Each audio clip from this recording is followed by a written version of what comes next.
So karon mga guwaps, mag-testing na ta kay humana man tag terminate. Humana pug wiring ang taas ug ubos. Since wala pa sila kuryente, so ato lang sang gamitan ang inverter. Na nay battery na to. Naman kay mini solar setup. So ato lang testingan kung okay ba nga itong wiring.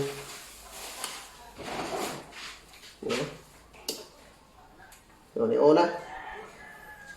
So itong i-on ang dire. Isod lang na to sa espera. Testingan mga guwaps, gamit na itong inverter na araw, 20 watts. Para mga guwaps, siga na itong suga. Iop na tanan. Meron mga guwaps, siga na. Dito, sa CR. Puslan nga mo inverter daw. Okay na pala.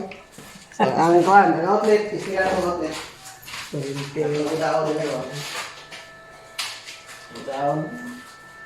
Tapos,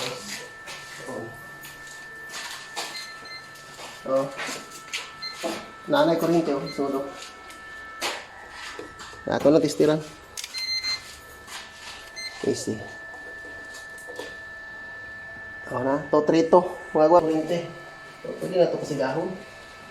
No? Sige na. So, ato ta sa taas mga guwa, sa taas ta. Testing sa taas. Direta.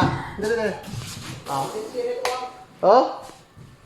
Kita niyo na, siga na mga guwaps ha. Good na itong buwan. Dito sa kwarto.